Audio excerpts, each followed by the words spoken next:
Eh bien, bonsoir, Jean-Paul Bourg, et vous êtes sur Radio Ici et Maintenant, dans la bande FM, pour quelques heures dans la nuit.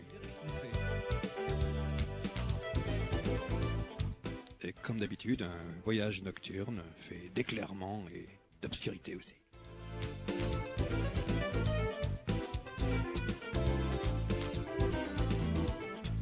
Ouais, c'est notre lot à tous, perdu, sauvé.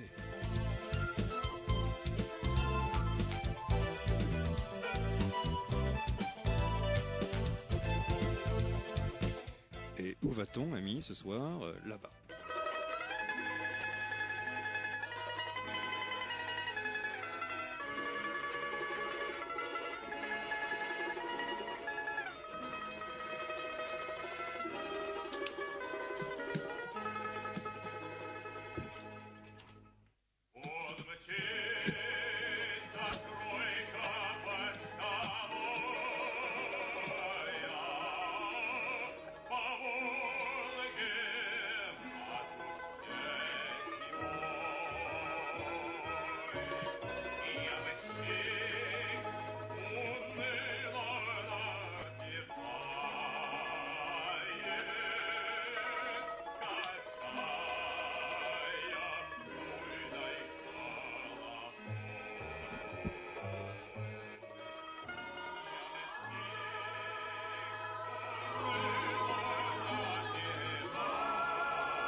Alors, oui, ce soir, nous y sommes, oui.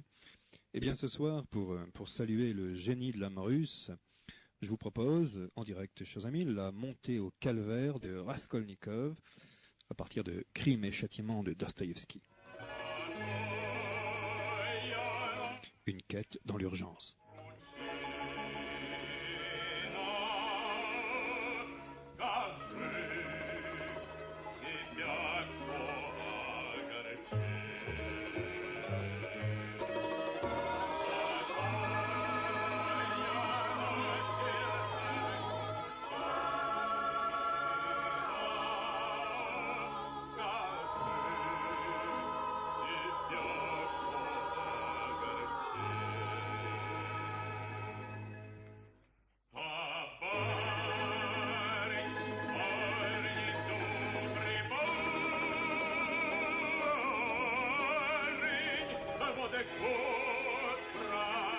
Et ce soir, nous accompagnons Raskolnikov dans sa montée au calvaire.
Alors j'espère que vous avez au moins lu Crime et Châtiment de Dostoïevski. Hein, ok. Sinon, bah écoutez, tout simplement, c'est l'histoire d'un jeune étudiant russe, Raskolnikov, qui assassine une vieille usurière, qui finira par se livrer à la police et trouvera la rédemption, une vraie transformation chimique de lui-même dans un bagne au fin fond de la steppe, une véritable montée au calvaire, bien sûr. Dans quelques instants, on fait le parcours ensemble.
Alors, pourquoi l'étudiant Raskolnikov, dans Crime et Châtiment de Dostoïevski, assassine la vieille usurière, cette vieille bique, pour lui, elle ne sert à rien. Il l'assassine, il l'exécute. Alors, certains disent qu'il avait besoin d'argent, qu'il n'y avait pas un copec en poche. D'autres qu'il avait les nerfs malades. Alors je le vois, Raskolnikov, monter l'escalier avec son vieux manteau d'étudiant un jour de juillet, dans la poussière et la chaleur de Saint-Pétersbourg, une atmosphère irrespirable, un immeuble dans une petite rue de la ville, et Raskolnikov qui monte un à un les étages. La vieille usurière habite au 4e étage de l'immeuble, et il a décidé de l'exécuter. Et l'idée lui est venue comme ça, un matin, obsessionnelle. Plus tard, il dira « Mon crime, quel crime ? Avoir tué ce pou ignoble et pernicieux, cette mauvaise petite vieille, cette usurière inutile à tout le monde, dont le meurtre peut pardonner 40 péchés, qui suçait le sang des malheureux. C'est ça mon crime ? Je n'y pense pas, et je n'ai pas l'intention de le laver. » Et on sait, en lisant Crime et Châtiment, que l'étudiant Raskolnikov, avant le meurtre de la vieille, a écrit un article dans une revue littéraire de Saint-Pétersbourg où il parle du droit au crime, une sorte de catéchisme de l'assassinat qui ne peut être commis, il le dit, que par des hommes extraordinaires, entre guillemets. Ça, c'est la monomanie du mec, tu vois. Son rêve maudit. Il est obsédé, Raskolnikov, dès le début du bouquin de Dostoïevski, par le personnage historique de Napoléon. L'œuvre immense à accomplir pour devenir l'homme unique, sorte de synthèse harmonieuse de toutes choses. Et lui, il fait ça avec une hache pleine de sang. Il y a 2 slogans qui sont allumés comme des lampes dans la cervelle de Raskolnikov, la guerre éternelle, et puis tout est permis. Et c'est ce pauvre petit étudiant misérable, environné de chaleur et de poussière, qui monte les étages dans la ville où il vit. Et lui, ce petit étudiant minable avec son manteau râpé, qui a froid, qui n'a pas d'argent, qui sort des bas-fonds de la ville, lui, ce moins que rien venu des bas-fonds, il est l'inspirateur du grand cataclysme universel. C'est comme ça qu'il voit le truc. À la fois ange exterminateur et rédempteur. Et tout ça par amour de l'humanité souffrante. Il ressent la formidable souffrance du monde, le traverse comme un milliard d'aiguilles, le percute, le déchire, son cœur bat plus vite, il est angoissé, il est cerné par l'angoisse, il a du mal à respirer. Il n'a rien d'un grand criminel qui tient froidement son acte. Il est perdu dans l'angoisse et la terreur, et pourtant il recherche une fabuleuse lumière à l'autre bout de son acte. Ce qu'il veut, lui, c'est éteindre la souffrance du monde par un acte rituel, avec sa hache. Avec sa hache, il va briser les chaînes de l'humanité, couper les membres morts, comme cette vieille usurière, les membres morts qui alourdissent.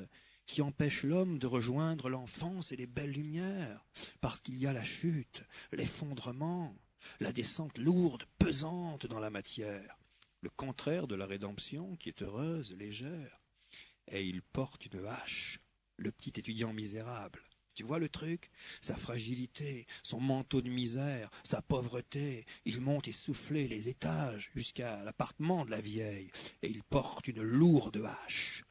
Cette formidable contradiction de cette hache antique, faite pour les sacrifices antédiluviens, et ce petit bonhomme qui monte misérable, et qui arrivera à manier la hache antique, la hache des dieux. Alors, bien sûr, moi je pense à un truc, on ne peut pas raconter une histoire sans s'impliquer personnellement. On est concerné ou on l'est pas, on est touché, frappé, incendié, percuté. Ou bien on dort. Hein? Ouais, et comme Simon de Cyrène qui aide le Christ à porter sa croix, moi, Jean-Paul Bourg, j'ai aidé Raskolnikov à porter sa hache dans les étages. La hache, lourde, avec le fer qui brille, la lumière du métal, à la fois lumière, légèreté, cristal, l'indicible lumière de ce putain de métal qui tue, et le poids lourd de la hache, faite pour la pesanteur du monde, un éclairement et un épaississement du monde, ce combat entre la lumière, la légèreté d'être, et la pesanteur du monde. Alors j'ai monté les étages avec lui, et j'ai porté la hache avec laquelle il tuera la vieille. Permettez que j'allume une cigarette en montant les étages.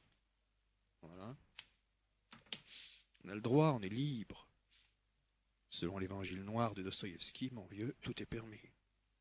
Et j'ai vu, moi, en me baladant dans les neurones de l'assassin, pourquoi il avait choisi une vieille petite bonne femme de Saint-Pétersbourg. Hein?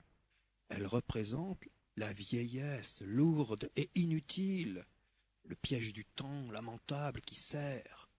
Et d'un coup de hache, ce mec, il la détache du sol. Il lui rend l'enfance.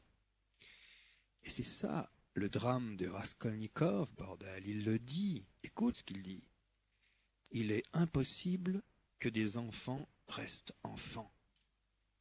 Hein? Cette phrase de Crime et Châtiment est importante. Elle est gravée au fer rouge dans la cervelle de Raskolnikov. Il est impossible que des enfants restent enfants. C'est-à-dire qu'il y a la perte de l'éternité, l'entrée dans le temps et dans la mort. Le temps qu'on peut compter et mesurer sur l'horloge, ok, hein? Le piège du temps qui nous jette du plomb dans les jambes et nous fait vieillir. Il tue pas l'enfant, Raskolnikov, hein, comme le font certains obsédés du crime moderne. Il tue la vieille. Je le trouve honnête et lucide. Regarde les rêves qu'il fait avant le crime. Sur son lit de fer dans sa misérable chambre d'étudiant. Les rêves de Raskolnikov. Je lis.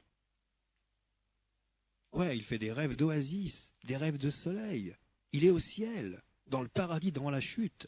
Les rêves qu'il fait, espèce d'images d'épinal, d'imagerie, qui n'ont rien à voir avec le sang et le meurtre, et qui sont les espaces d'éternité auxquels rêve l'âme d'enfant de Raskolnikov. Et Dostoïevski écrit « La tête lui faisait moins mal. Son repas terminé, il s'allongea de nouveau sur le divan, mais ne put se rendormir. Il restait sans faire un mouvement, couché à plat ventre, le visage enfoui dans l'oreiller. Il ne faisait que rêvasser, et ses rêves étaient tous si étranges.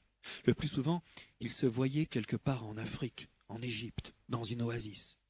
La caravane se repose, les chameaux sont docilement couchés, tout autour les palmiers forment un cercle, tout le monde est en train de manger, mais lui, il boit sans cesse de l'eau, à même le ruisseau qui coule et murmure tout près, à portée de la main. Il fait si frais, et une merveilleuse eau azurée court froide sur des galets multicolores et sur un lit de sable aux paillettes dorées. Soudain, il entendit distinctement sonner une horloge. Il tressaillit et revint à lui.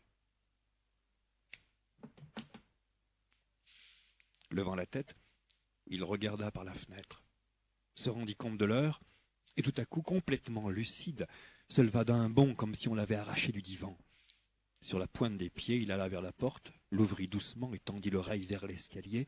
Son cœur battait violemment, mais tout était calme dans l'escalier, comme si tout le monde dormait. Il lui parut étrange et stupéfiant d'avoir pu dormir depuis la veille dans cet état de torpeur, et de n'avoir encore rien fait, rien préparé. Ouais, rien fait, rien préparé, il parle de l'assassinat de la vieille. Juste avant, il fait des rêves d'enfance. Il se balade dans des images d'Épinal, des trucs rouges et or qui sentent bon le soleil, le bel été, le contraire de la vieillesse qui empoisonne et infecte le monde.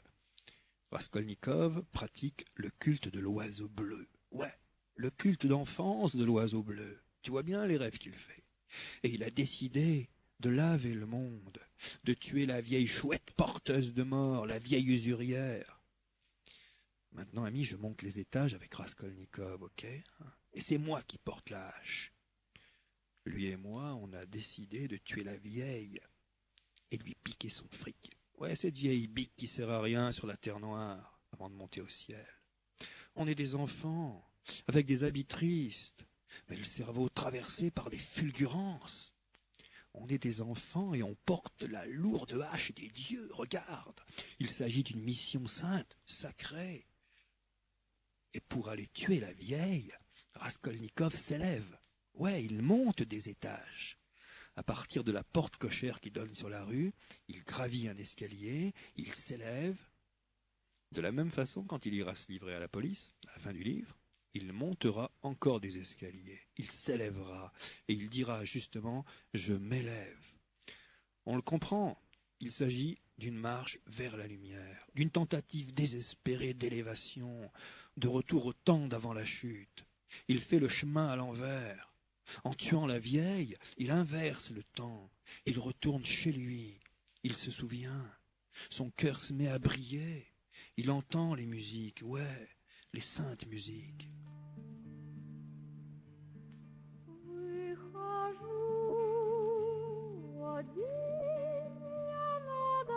Cette putain de blessure empoisonnée au fond de lui-même, elle résonne comme ça. L'absence de soleil, la nostalgie des anciens temps d'avant la chute.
Ouais, c'est ce qu'on entend, Raskolnikov et moi, en montant les étages de la vieille, en portant la lourde hache du crime. Cette musique, ça nous bouffe la moitié de la tête, ça nous met en absence, en nostalgie, et c'est pour ça qu'on va faire ce truc rituel infamant pour la société des hommes, rédempteur, dans un monde différent où l'homme est autre chose qu'un homme. Mais le choix de cette musique russe, hein, elle est là pour nous faire partager l'espace mental déchiré, sombre et nostalgique de Raskolnikov, qui est comme en absence de lumière, qui est perdu, rejeté, déchiré. Cette lumière qui, putain, l'écartèlement, une sorte d'amplificateur émotionnel de l'âme. Cette musique qui arrive comme un amplificateur émotionnel de l'âme dans la montée au calvaire de Raskolnikov, c'est complètement con. Tous les cow-boys de l'Ouest me comprendront, ceux qui ont le sens des rodéos sauvages, de la pirouette mentale. Attention, chers amis de la nuit, la musique nous piège. Quand elle est trop forte, la résonance du drame, elle nous piège. Parce qu'elle amplifie le poison en le mettant en beauté, en résonance. Ok, on recommence la scène, d'accord ? Un retour en arrière de quelques minutes. On est un petit peu en arrière, on revient en arrière. On est dans l'escalier de la vieille. L'étudiant Raskolnikov et moi, on monte les étages. Et on écoute ça dans le jukebox mental. Hey! Pour faire une chanson Bye, tchou! qui aille dans toutes les maisons, Tcha. il faut fredonner sans façon. Un petit air tout bête qui trotte dans la tête. 3 notes de musique, une petite mélodie sympathique. Et puis frapper sur le piano, ré, mi, fa, sol, fa, mi, ré, do. Il faut un refrain, et puis un couplet. Alors il faut chanter, sans hésiter. D'abord à l'unisson pour essayer notre chanson. 2, 3. Faire une chanson 2, 3. qui aille dans toutes les maisons. Ouais, pourquoi ça? Parce que c'est une chanson, ça, libérée de la pesanteur, hein? Elle n'est pas prise dans l'énorme déploiement ascensionnel. Et pour nous, hommes des profondeurs, capitaine Nemo de la conscience tragique, une chanson superficielle. Il n'y a pas d'abîme derrière. On n'y sent pas le piège des obscures puissantes qui nous tiennent et nous emmènent. Elle est immédiate, simple, heureuse, dégagée du poids du monde. Un chant sacré pour nos âmes complexes, amis. Une montgolfière heureuse. Hey, go! Faudra écrire des partitions, une orchestration pour 200 violons, des notes de musique pour un orchestre sain. Pas de tragique là-dedans, pas de profondeur résonante de l'âme, pas de piège du temps, pas d'élévation ascensionnelle délirante, tournoyant dans la hauteur.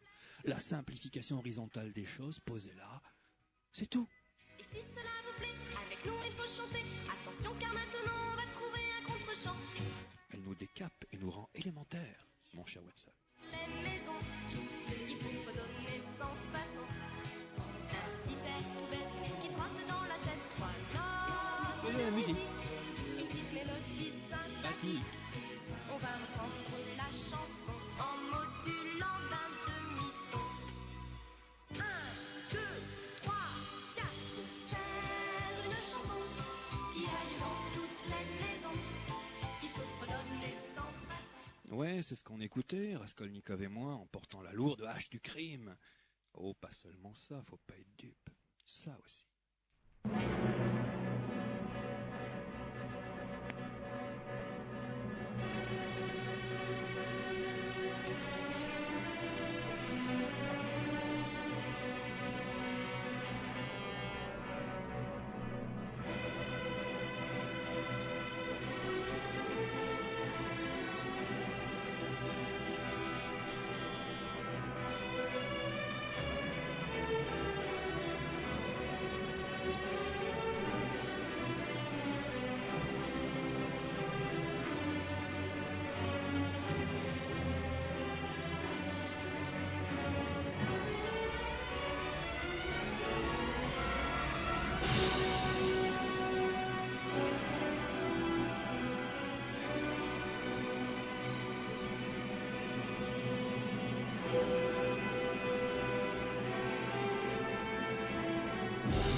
Regarde ce déchirement essentiel de l'âme ouvert en abîme.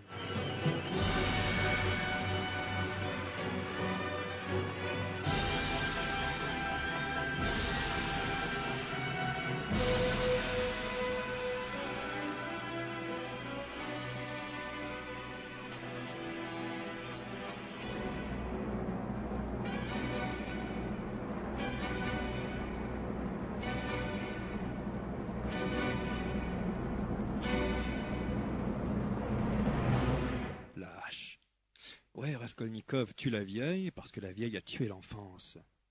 Parce qu'elle et le monde qui l'entoure, qui est comme cette vieille bique de la rue Machin dans Saint-Pétersbourg, elle fait mentir l'éternité avec sa vieillesse. Elle fait mentir l'enfance, le bel été, les sources pures.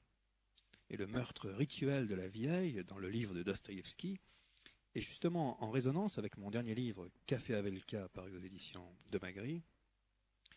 La partie du livre que j'ai intitulée Le retour du Grand Moln. Et en montant les étages, j'ai le temps de vous lire une page du livre. Le héros du livre a 46 ans. Il est revenu en Sologne sur les traces du Grand Moln, d'Augustin Moln. Et il cherche à 46 ans, fatigué, avec l'obsession des hautes lumières, il cherche le fameux domaine sans nom dont parle Alain Fournier, subtil, insaisissable, qu'on traverse à un moment de l'enfance et qui nous laisse au cœur un sentiment d'arrachement, d'absence, de nostalgie. Alors la scène du livre se passe à Nancy, le village d'Alain Fournier, à l'auberge des chasseurs, un jour d'automne 1978. Alors, arrêtons-nous un peu dans les étages. Raskolnikov pose la hache du crime. Il enfonce sa casquette d'étudiant sur ses oreilles. Il m'écoute. Je lui lis un passage de mon livre, Café Havelka. Savez-vous qui est là? Venez au salon. Je vais vous présenter Madame Juliette Romeu. Oui, oui, la dernière des petites nièces d'Alain Fournier. Attention, c'est une vieille dame. Il se fend d'un large sourire et guette ma réaction. Dans le film d'Albicoco, la dernière des petites nièces d'Alain Fournier est une toute petite fille qui joue sur la route de Souham à Nancy et qui s'adresse à François Sorel, l'ami de Moln, en lui disant « Fais-moi danser, cousin François ». Cette vieille dame en bas, dans le salon, est la dernière survivante de l'histoire, le dernier personnage du Grand Moln encore vivant. François Sorel joue avec elle à la page 153 du livre, à la lisière du pays perdu. Je descends l'escalier en essayant de contenir ma précipitation. J'entre dans le salon et vais saluer Madame Juliette Romeu, aujourd'hui 92 ans. Je m'approche avec toute ma passion, mais je ne suis pas dupe du jeu. Je la regarde. Elle me regarde, surprise. Sa vieillesse est froide. Une dignité de cadavre, le nez pincé, rivé à son sac à main à fermoir d'or. Elle est habillée comme ces vieilles bourgeoises qui promènent leur caniche rue du Faubourg Saint-Honoré à Paris. C'est une propriétaire, revêche, à la voix de crécelle, avec un compte en banque et l'angoisse de la mort. « Bonsoir, Madame Romeu. » Elle exhibe ses talons à aiguilles et ses bas de soie noire comme une midinette. Elle me déclare bien connaître l'œuvre de son grand-oncle. À part le domaine sans nom, tout est vrai dans le livre. J'étais trop petite pour avoir été mêlée à la vie intime d'Henri Fournier. Je m'en souviens comme d'un grand garçon occupé à des études sérieuses qui venait parfois jouer avec nous dans la maison de l'oncle Florentin sur la route de Souham. Elle n'a rien d'important à dire. Ce qui m'intéresse surtout, c'est sa vie chaude et organique, sa présence vivante, sortie du Grand Moln. Ce squelette de bonne femme traverse le village à petits pas, la face protégée du soleil par une voilette funèbre. Juliette Romeu marche en pays conquis, comme si toute la Sologne lui appartenait, de Vierzon à Romorantin, les bois, les étangs, les domaines de chasse. Elle se lève, me tend la main, une main toute grise, désespérante, et se retire dans sa chambre. « Au fait, me souffle le taulier de l'hôtel des chasseurs, sa chambre est voisine de la vôtre, mais je ne crois pas qu'elle ronfle en dormant. » À 9 heures du soir, je réintègre ma chambre. La vieille dame ne dort pas. Je l'entends bouger, respirer, renifler, de l'autre côté de la cloison. Est-elle insomniaque?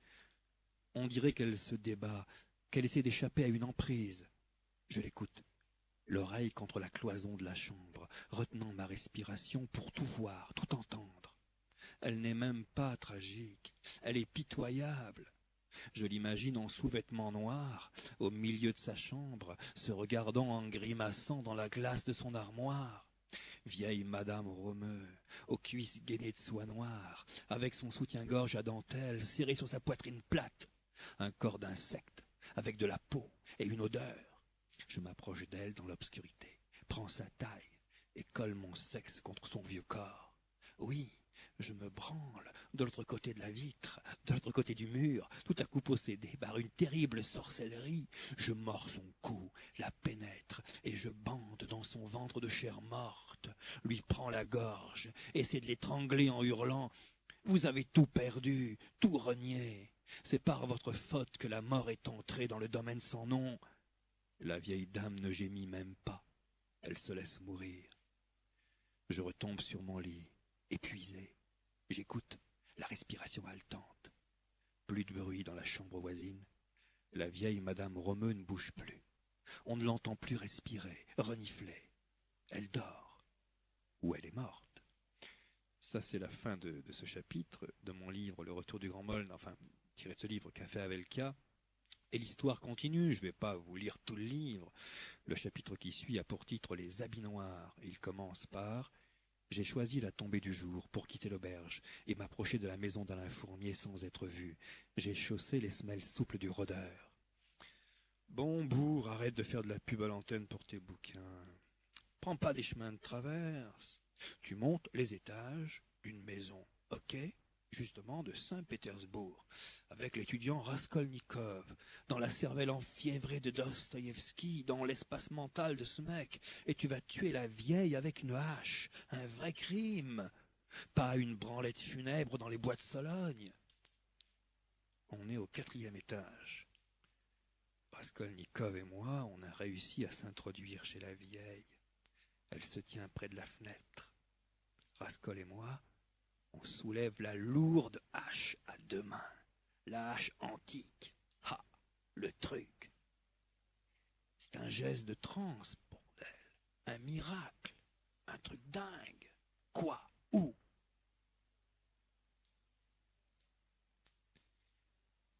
En vérité, c'est ni lui ni moi qui brandissons la hache, mais les obscures puissances qui participent au truc et agissent, qui sont là. Dostoïevski écrit, au moment où Raskolnikov soulève la hache, « Ses bras étaient absolument sans force. Lui-même les sentait s'engourdir d'instant en instant, et il soulève la hache. » Et Dostoïevski continue de ligne plus loin, « Il n'y avait pas un instant à perdre. Il brandit la hache des 2 mains, à peine conscient de lui-même, et du revers, presque sans effort, presque machinalement, la lui laisse tomber sur la tête. Ce fut comme si ses forces n'y avaient pas participé. Mais à peine eut-il abaissé la hache que les forces lui revinrent. Regarde, on assiste ici, comme dans toutes les vies des mystiques, des saints, à une intervention surnaturelle. Ok, le coup atteint la vieille en pleine tête, plaf, elle tombe sur le plancher de la chambre, et Raskolnikov frappe encore avec la hache à la tête, du sang partout, et des convulsions de la vieille bique par terre, qui se fait baiser par la mort, regarde. Le fer de la hache est plein de sang, et les mains de Raskolnikov sont pleines de sang. Les miennes aussi, puisque je l'ai aidé à tenir la hache. Et comment on lave ça? C'est tout le truc, le miracle, la magie. Dans le livre de Dostoïevski, Raskolnikov vient de tuer. Il est debout, couvert de sang, au centre de son propre meurtre. Il est là, et il n'est pas là. Il se tient à la frontière de 2 mondes, dans un état de ravissement, d'extase, emporté, une sorte de transe mystique. Et Dostoïevski écrit, à la page 128 de son bouquin Crime et Châtiment, il explique la possession par les forces obscures de l'acte de Raskolnikov, il écrit « Mais une sorte de distraction, de rêverie même, l'envahissait petit à petit. Par moments, on eût dit qu'il perdait conscience, ou pour mieux dire, qu'il oubliait l'essentiel et se cramponnait aux détails. » Ouais, Raskolnikov a tué la vieille au 4e de l'immeuble, dans un immeuble du centre de Saint-Pétersbourg, un après-midi du juillet. Il a tué cette vieille bique d'un coup de hache, ok, hein, c'est ce que vous dira le premier détective venu, c'est tout simple. Faut pas croire les détectives qui n'ont pas fait l'enquête comme on doit la faire. L'enquête qui est la quête, à l'intérieur, l'enquête, la quête des profondeurs. Parce que Raskolnikov n'a pas seulement tué la vieille, il s'est tué lui-même. Dans son miroir mental, Il est qui, Raskolnikov? L'empereur Napoléon dont il parle, qu'il voit dans ses rêves? Mahomet, Abraham? Raskolnikov, au début du livre, il le dit, il veut devenir Napoléon, remplir tout l'espace d'un seul geste, renverser l'ordre du monde, le prophète de la guerre éternelle qui ose dire « tout est permis ». Et pourtant, il est qu'un pauvre étudiant russe, avec son manteau de misère, sans un kopek en poche, faible, anxieux, dévoré par des rêves, empoisonné par les rêves. Il n'est pas un cavalier de bronze, un truc qui chevauche dans ce putain de couchant de la steppe, fait d'orgueil et de dédain, un truc hors du monde. Un homme d'avant la chute. Raskolnikov, c'est un décadent, un somnambule du crime, ouais. Un criminel métaphysique qui rase les murs. Et il se tue lui-même. Bien sûr, on peut dire, le drame existentiel à la croisée de la hache et de la vieille, c'est le déchirement christique de Raskolnikov qui se fout en l'air.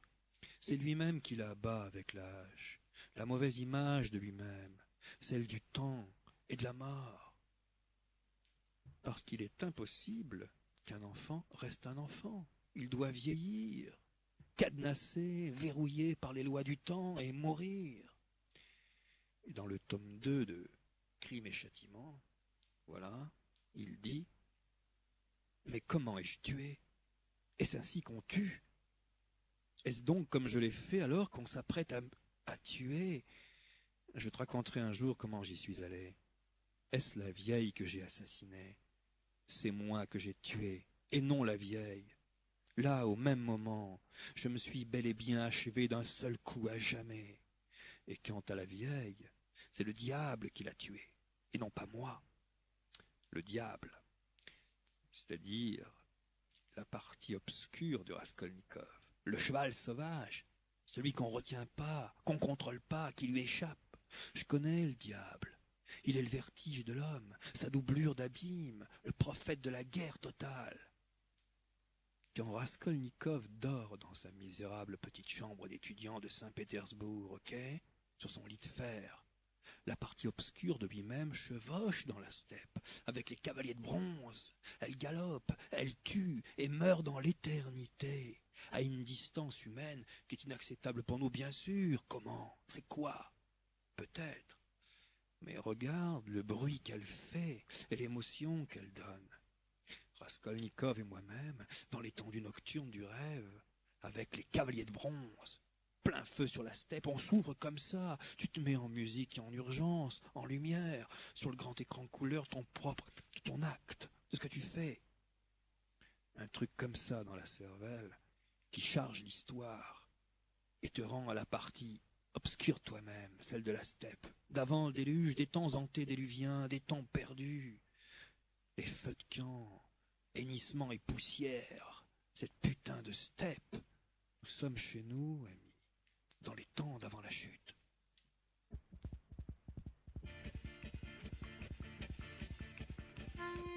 C'est qu'un rêve dans la nuit, mais il ramène toute une histoire ancienne, perdue, qui vrille le cœur, ouvre des espaces immenses, te met en béance en absence de ciel.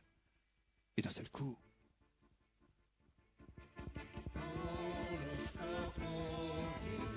on meurt pour ça.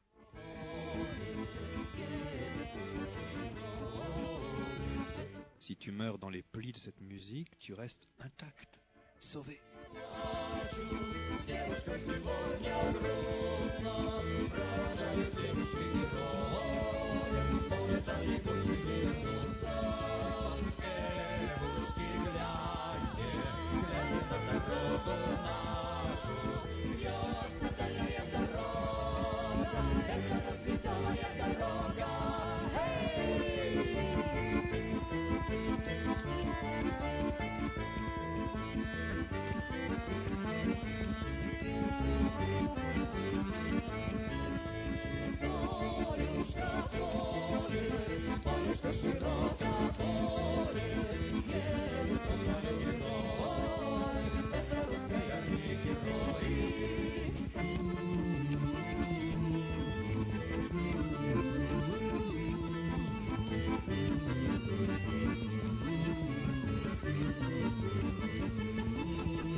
qu'un rêve. Un moment de l'ancienne mémoire qui passe comme ça. On est loin des sources pures. Au réveil, il fait froid. Il y a le mur gris de la chambre et le souvenir du meurtre qui vient d'être commis. Raskolnikov pourrait se tuer, hein, pour rejoindre le destin des cavaliers de bronze, des fous, des prophètes. Se suicider comme Kirillov, cet autre héros de Dostoïevski. Il n'en a pas le courage. Il n'est pas le Christ du catéchisme noir de Dostoïevski, qui donne sa vie pour enlever la souffrance du monde. Raskolnikov dira dans Crime et Châtiment, « Pourquoi ne me suis-je pas tué ?» Plutôt que se tuer au sommet de son œuvre, Raskolnikov préfère s'élever encore. Selon la doctrine chrétienne de l'ascèse et du repentir, il ne se tue pas, il se livre à la police. Et Dostoïevski écrit, « Il souffrait encore à cette autre idée. Pourquoi ne me suis-je pas tué? Pourquoi ai-je préféré me livrer? Se peut-il que le désir de vivre ait tant de force et qu'il soit si difficile à surmonter ?» Raskolnikov imite le Christ, hein. Il se livre à la police. Il imite le Christ. Il a choisi la montée au calvaire. Il décide d'aller se livrer. Il traverse Saint-Pétersbourg, longe les bords de la Neva, remonte la perspective Nevski, traverse la ville. Avant d'aller se livrer, il en parle à Porfir Petrovitch, un ami. Et il y a ce dialogue entre les deux hommes, où apparaissent les angoisses et les hésitations de Raskolnikov, sa peur de passer des années de bagne en prison. Et la réponse de Porfir Petrovitch, un discours prophétique, sa réponse qui devient tout à coup le miroir clair de Raskolnikov. Il devient une sorte de surplomb au-dessus, à partir duquel Raskolnikov se contemple, peut se voir lui-même, prend conscience des mouvements, de ce qu'il vient de faire, de la mystérieuse destination de son acte, de ce qu'il commet. Et Petrovitch lui dit, « Ne dédaignez pas la vie, elle est encore longue devant vous. Comment? Pas besoin d'indulgence. Quelle impatience! Qu'est-ce qui est long devant moi? La vie. Êtes-vous prophète? Que savez-vous? Cherchez et vous trouverez. Peut-être Dieu vous attendait-il précisément à ça. Et puis elles ne sont pas éternelles, les chaînes. Il y aura peut-être l'indulgence du jury, fit Raskolnikov en riant. Et quoi? C'est la honte bourgeoise qui vous fait peur? Il se peut bien qu'elle vous effraie, et que vous l'ignoriez vous-même, jeunesse. Mais tout de même, ce n'est pas à vous d'avoir peur, ou, mettons, d'avoir honte de vous livrer. Dostoïevski qui poursuit, c'est Petrovitch qui parle à Raskolnikov, et lui renvoie le miroir, il lui montre ce qu'il fait, qu'il oublie dans son angoisse, dans le brouillard qui lui tient la tête, il lui dit « Et qu'importe, s'il devait aller en prison, il ira en prison au bagne. Qu'importe que vous passiez dans une autre catégorie de gens. Ce n'est tout de même pas le confort que vous pouvez regretter, avec le cœur que vous avez. Qu'importe si personne ne vous voit plus pendant peut-être trop longtemps. Ce n'est pas du temps qu'il s'agit, mais de vous. Soyez un soleil, et tout le monde vous verra. Le soleil doit avant tout être le soleil. » Cette putain de vision de Petrovitch, qui balance du feu dans le cœur de Raskolnikov, et il traverse la ville, il va se livrer. Sonia, c'est la seconde étape de sa montée au calvaire, et il lui explique ce qu'il a fait et qu'il va se livrer à la police. Et Sonia devient elle aussi le miroir lucide de Raskolnikov, son accompagnatrice. Elle lui dit qu'il doit se rendre à un carrefour, embrasser la terre en signe d'humilité et dire à tous ceux qui passent « Je suis un assassin !» Et c'est le chemin à l'envers. Hein. Il remonte la courbe chrétienne du meurtre, Raskolnikov. La courbe chrétienne du meurtre, c'est quoi? C'est le renoncement au monde, c'est la pénitence avant la rédemption. Et Raskolnikov arrive sur la place Senaïa, à Saint-Pétersbourg, et Dostoïevski écrit. Il se souvint brusquement des paroles de Sonia. Vint à un carrefour, salue les gens, baise la terre, car devant elle aussi tu as péché. et dit à haute voix au monde entier « Je suis un assassin ». Il se mit à trembler de la tête aux pieds à ce souvenir. L'angoisse sans issue et les alarmes de tous ces temps-ci, et surtout celles des dernières heures, l'avaient tellement accablé déjà qu'il se jeta à corps perdu sur la possibilité de cette sensation nouvelle, totale, pleine. Important, ce que l'a dit Sonia, c'est pour lui la possibilité d'une sensation nouvelle, totale, pleine. Voilà la motivation profonde de ce mec. Elle monta tout à coup en lui dans une sorte d'accès. Elle s'alluma dans son âme en une étincelle, et soudain, comme une flamme, le saisit tout entier. Tout se radoucit d'un coup en lui, et les larmes jaillirent de ses yeux. Il tomba à terre. Il s'agenouilla au milieu de la place, se prosterna et baisa le sol boueux avec ivresse, avec bonheur. Il se releva et salua encore une fois. « Ma parole, il tient quelque chose !» fit remarquer un garçon à côté de lui, prenant pour un ivrogne. Des rires retentirent. « C'est à Jérusalem qu'il va, les amis. Il fait ses adieux à ses enfants, à sa patrie, il salue le monde entier, il donne l'accolade à la ville, capitale de Saint-Pétersbourg, et à son sol. » Un gars encore jeune, intervint un troisième. « De famille noble, remarqua quelqu'un d'une voix grave. Aujourd'hui, on ne les reconnaît plus. Qui est noble et qui ne l'est pas ? Toutes ces répliques et tous ces propos retinrent Raskolnikov, et les mots « j'ai tué » qui se préparaient peut-être à s'échapper de ses lèvres, expirèrent en lui. Il subit cependant tout ce vacarme avec calme, et sans se retourner, prit par une ruelle la direction du commissariat. Chemin faisant, une vision passa fugitive devant lui, mais il ne s'en étonna pas. Il pressentait déjà qu'il devait en être ainsi.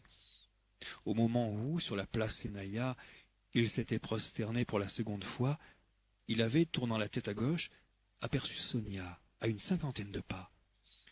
Elle se cachait de lui derrière une des baraques en bois qui se dressaient sur la place. Elle l'avait donc accompagné dans tout son douloureux calvaire. En cet instant, Raskolnikov sentit et comprit une fois pour toutes que désormais Sonia était avec lui pour toujours et qu'elle le suivrait, fût-ce au bout du monde, où que le conduisit le destin.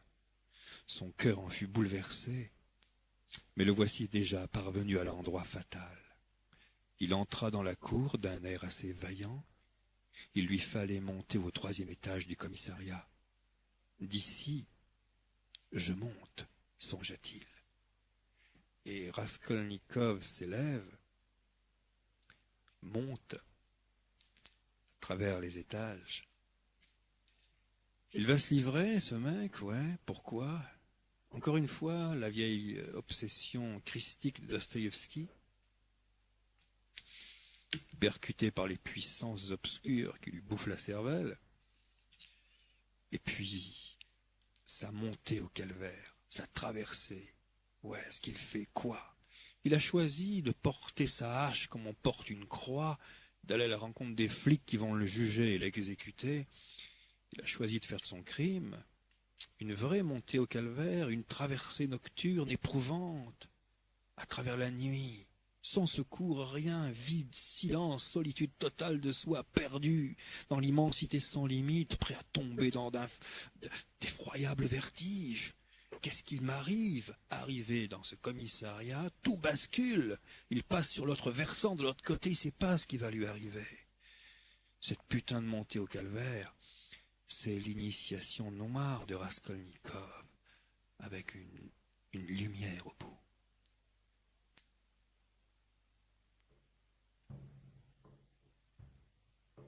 Une marche funèbre, ouais.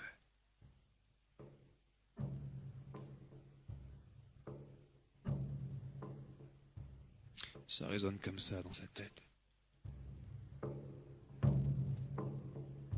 Ça y est, son crime est passé sur la crête antique, antédiluvienne, des vieilles histoires légendaires que se racontent les dieux entre eux le soir. Ce petit mec, il poursuit l'étoile. Et tant pis si sa tête tombe. Pour allumer un nouveau soleil, merde, ça vaut le coup. Repose-toi, mec, arrête. Tu parles, regarde. Il entend rien, il marche. Il monte encore les étages. Ceux d'un commissariat, d'un poste de police, où il va dire « C'est moi l'assassin de la vieille dame, jugez-moi ». Oui, c'est le don total de soi, le renoncement chrétien, c'est vrai. Mais Raskolnikov a la cervelle bouffée par les esprits, par les démons prométhéens. Il va en faire quoi de ces trucs? Une véritable transfiguration chimique, tu vas voir. Il va transformer chimiquement son corps.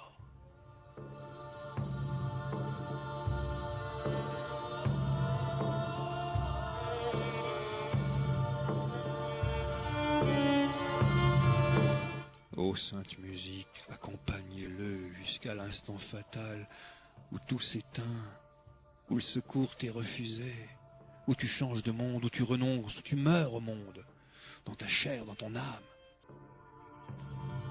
Et ce con-là, il pénètre dans un monde de glace.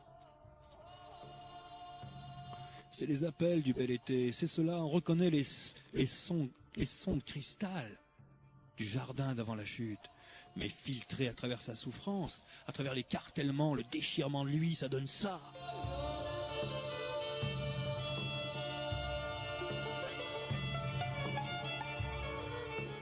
À ce moment-là, Raskolnikov est un pirate. Ouais, il porte le drapeau à tête de mort.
Raskolnikov, c'est un empaffé du troisième type, un saint mystique, la cervelle percutée par l'abîme. Il porte une ouais, putain, tu peux l'accrocher au-dessus de ton lit, bien sûr, à la place du Christ.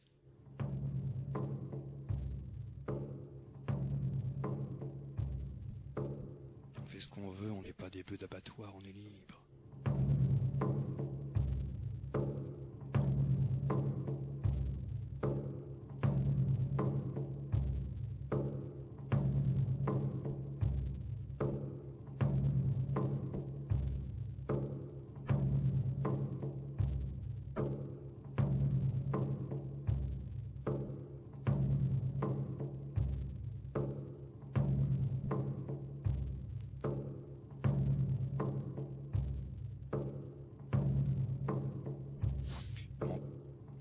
Ouais, il m'emporte avec lui, ce con.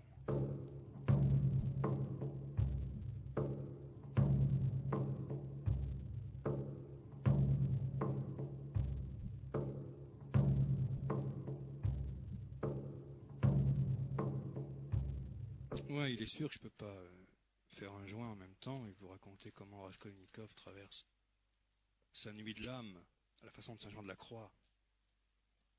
Mais enfin, tout se rejoint dans la courbe essentielle du temps. Il y a un instant qui est la croisée de toutes choses, et tout acte, toute pensée, toute parole converge à cet instant unique. que Raskolnikov recherche. C'est pour ça qu'il va au commissariat se livrer, ce mec. Il avoue son crime. Le voilà au commissariat devant les flics de Saint-Pétersbourg, la police du tsar. Et il avoue son crime. Ouais, c'est moi qui ai tué la vieille bique. Ouais. La vieille Madame Romeu. Ah non, ça c'est moi. La vieille usurière de Crime et Châtiment. Un coup de hache, c'est moi qui l'ai flingué. C'est moi le criminel. Tu vois, les flics, tout de suite, ça tombe tout chaud de l'arbre comme ça. L'oiseau bleu tout rôti. Et il y a brusquement au commissariat cette sensation qui est amenée par Dostoïevski. Il dit, maintenant, au contraire, si la pièce s'emplissait soudain non de policiers, mais de ses amis les plus intimes, il ne trouverait plus, semblait-il, pour eux une parole humaine, tant son cœur s'était subitement vidé de toute vie. Une sombre sensation de solitude, de retranchement douloureux et infini, se manifestait soudain d'une façon consciente dans son âme. C'est l'émotion, c'est voilà Raskolnikov en lui, dans son espace mental, émotionnel, sensoriel, organique. Dans ce commissariat devant les flics, il ressent quoi? Une sombre sensation de solitude, de retranchement douloureux et infini, qui se manifeste de façon consciente en lui. Solitude, bien sûr. Retranchement douloureux et infini. Il y a ce mot infini qui est ajouté par Dostoïevski. Il dirait retranchement douloureux, on aurait compris, il va se livrer, c'est la moindre des choses. Non, infini. Parce que cette aventure, cette montée au calvaire, s'ouvre sur une quête essentielle. Un éclairement. Et Raskolnikov est arrêté, bien sûr, jugé, et puis envoyé dans un bagne de la steppe pour de longues années. Et Sonia l'a suivi. Elle s'est rapprochée du bagne. Elle attendra le temps qu'il faudra, elle lui est fidèle. Sonia, elle appartient dans Crime et Châtiment à la trame secrète du récit. Elle aussi, elle est poussée par les obscures puissances, vers la lumière, vers le formidable soleil de la rédemption. Et dans sa prison, Raskolnikov s'interroge. Il lui reste encore 8 ans à faire dans ce bagne de Sibérie. Et Dostoïevski écrit, voilà, c'est là, ok. Une anxiété sans objet, sans but dans le présent et dans l'avenir, un sacrifice incessant qui n'apporte rien, voilà ce qui l'attendait ici-bas.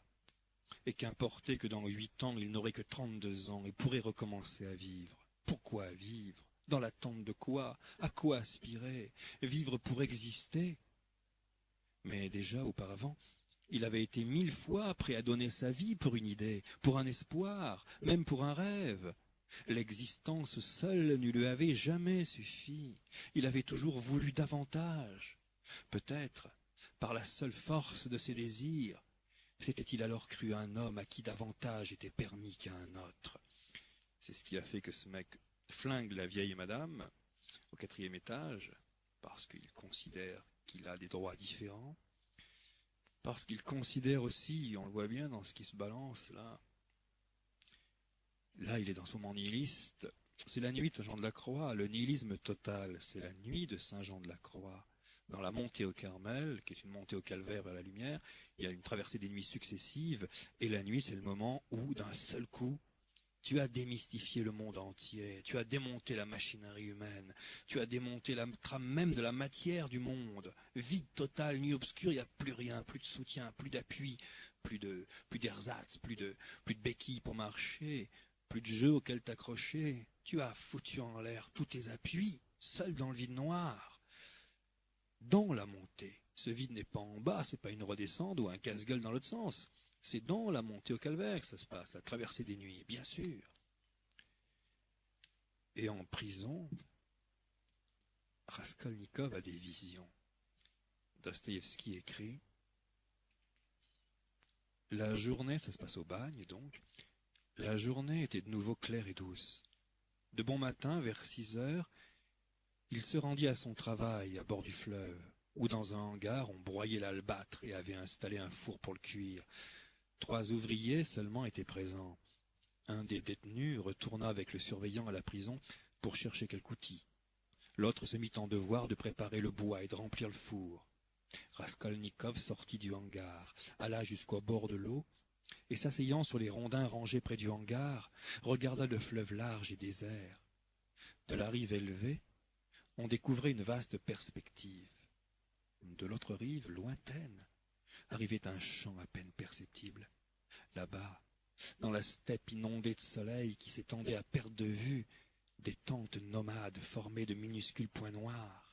Là-bas était la liberté, et les gens qui y vivaient ne ressemblaient en rien à ceux d'ici. Là-bas, le temps semblait s'être arrêté, comme si les jours d'Abraham et de ses troupeaux n'étaient pas encore révolus. Raskolnikov regardait, immobile, sans pouvoir détourner les yeux. Sa pensée se transformait en rêverie, en contemplation. Il ne pensait à rien, mais une sorte de nostalgie l'émouvait et le tourmentait. Cette vision qu'il a, c'est celle de ce paradis d'avant la chute, du bel été, bien sûr, de l'enfance avant le vieillissement et la chute dans le temps et la mort. Cette vision. Là-bas, le temps semblait s'être arrêté, comme si les jours d'Abraham et de ses troupeaux n'étaient pas encore révolus. Les tentes nomades dans la steppe. Dostoïevski poursuit. Tout à coup, Sonia fut à côté de lui. Elle s'était approchée sans bruit et s'assit auprès de lui. Il était très tôt. La fraîcheur matinale ne s'était pas encore adoucie. Elle portait sa pauvre vieille pèlerine et son châle vert.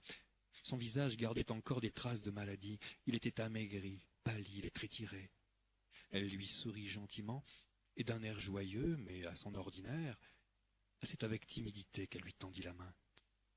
Elle la lui tendait toujours timidement, parfois même ne la tendait pas du tout, comme si elle craignait qu'il ne la repoussât. Il semblait toujours prendre sa main avec dépit. Parfois il se taisait obstinément pendant toute la durée de sa visite. Il arrivait qu'elle tremblât devant lui et partit dans une grande affliction. Mais maintenant leurs mains ne se séparaient pas. Il lui jeta fugitivement un regard rapide, ne dit rien et baissa les yeux.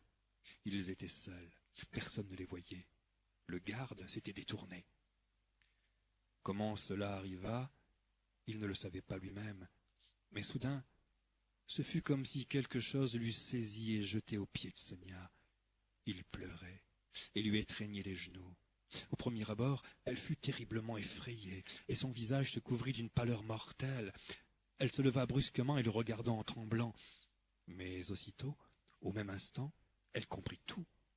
Un bonheur infini resplendit dans ses yeux. Elle avait compris. Il n'y avait plus de doute pour elle qu'il l'aimait infiniment, et que ce moment était enfin venu. Ils auraient voulu parler, mais ils ne le purent. Leurs yeux étaient pleins de larmes. Tous deux étaient pâles, maigres. Mais sur ces visages malades et livides resplendissait déjà l'aurore d'un avenir régénéré, d'une résurrection complète à une vie nouvelle. L'amour les avait ressuscités. Le cœur de l'un renfermait des sources inépuisables de vie pour le cœur de l'autre. Ils décidèrent d'attendre et de se résigner. Il leur restait encore 7 ans à faire. Et d'ici là, que de souffrances intolérables et que de bonheur infini. Mais il était ressuscité, et il le savait, le sentait pleinement dans tout son être rénové, tandis qu'elle ne vivait-elle pas de sa seule vie à lui. Au bagne, au fin fond de la steppe, Raskolnikov, l'assassin de la vieille dame, n'est plus le même. Il est chimiquement transformé.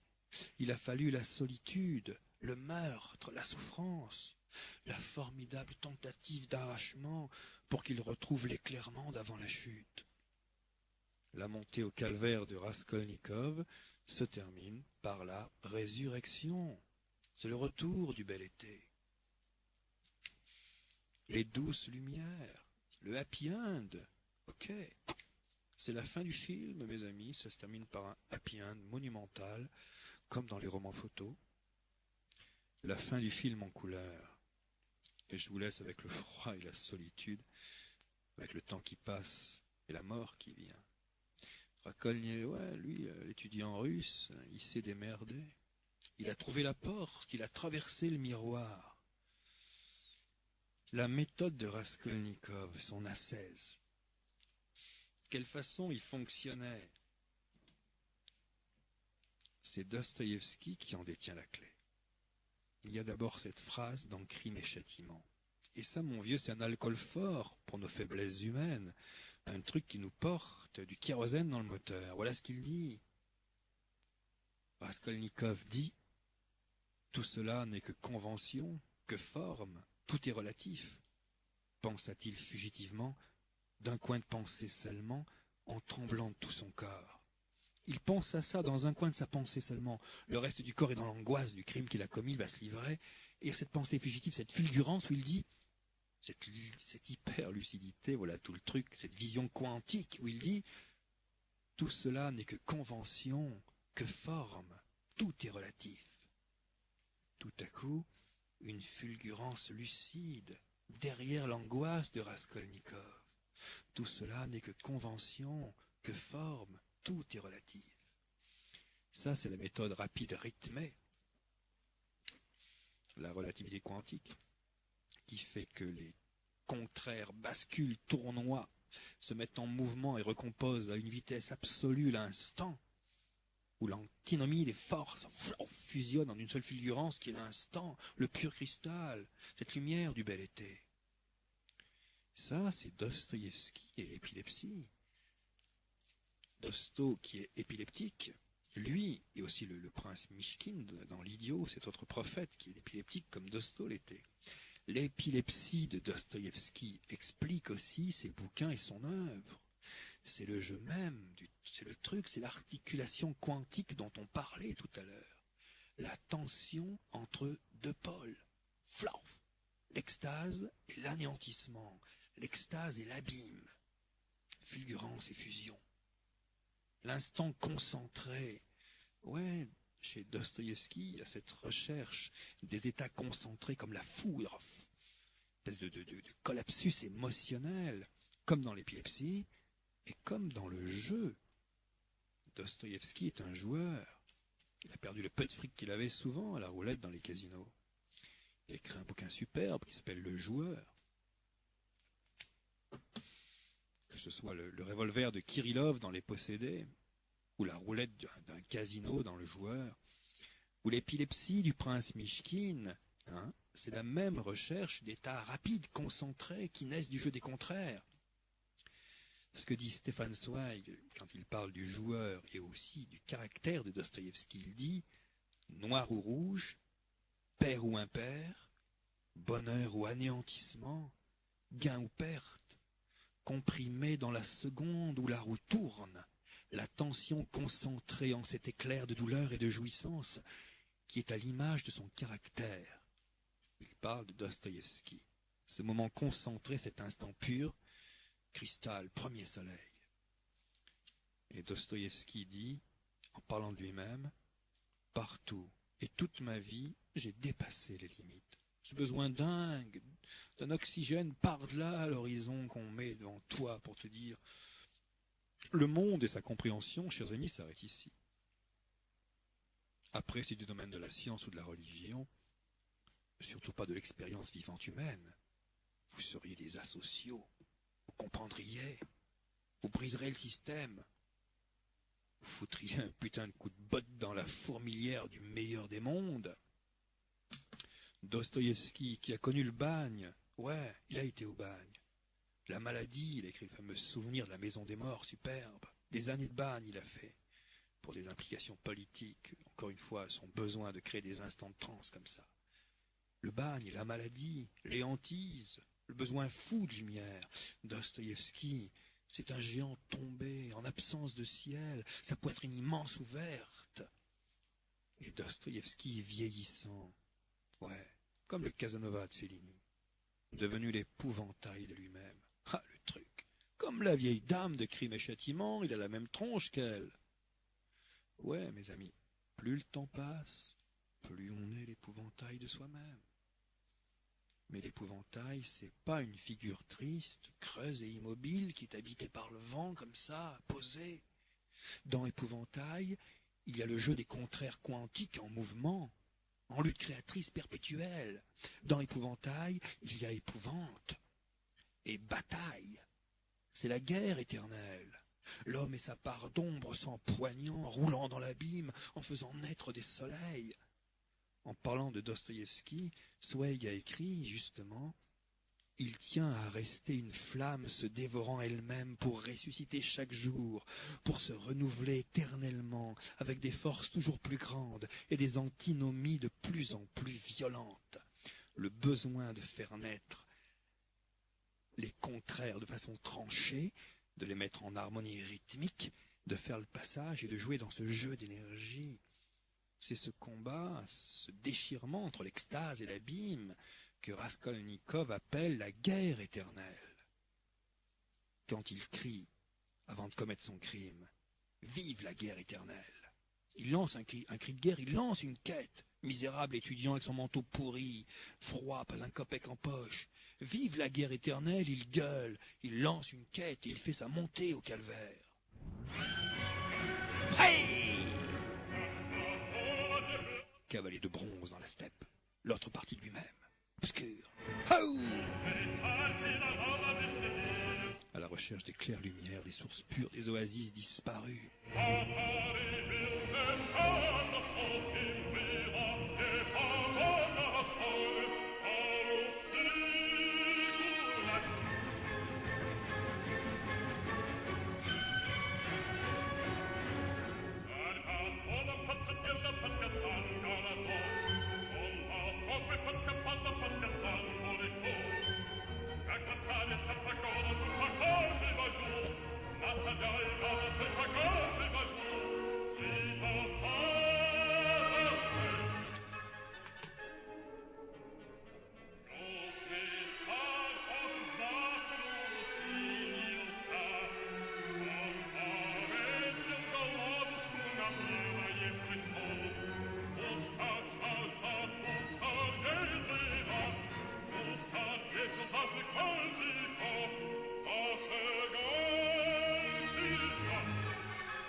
Ouais, la guerre éternelle, parce qu'il y a en soi la blessure de l'origine, le souvenir des sources pures.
tu danses comme ça, mon frère, la nuit autour des feux? Pourquoi tu invoques la lune?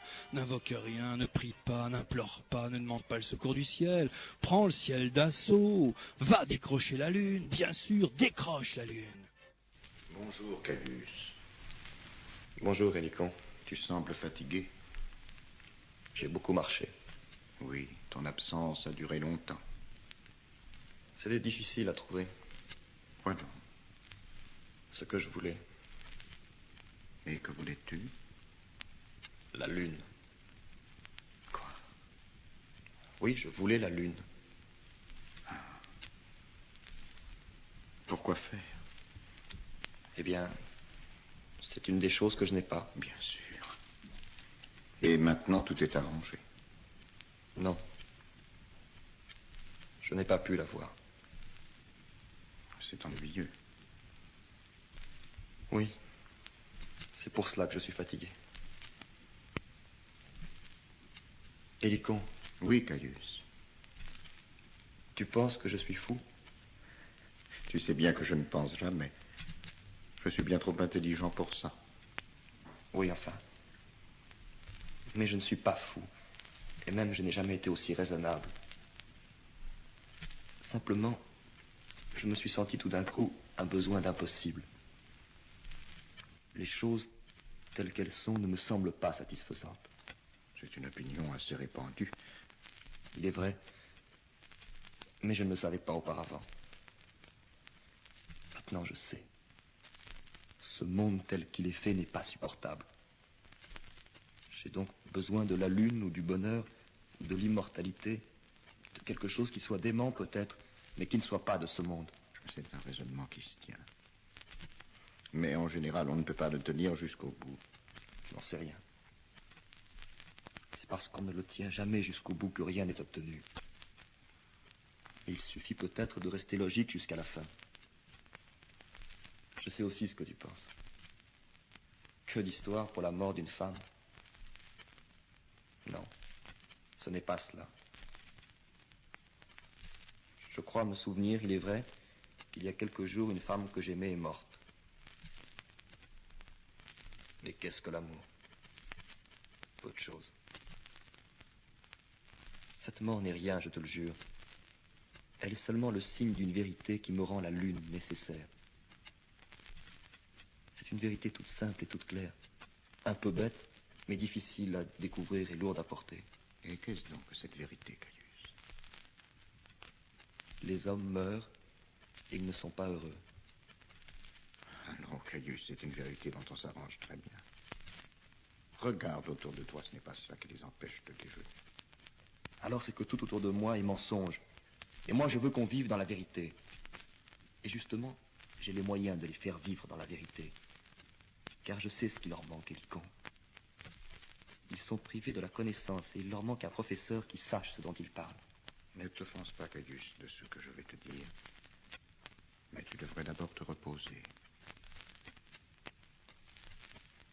Cela n'est pas possible, Hélicon.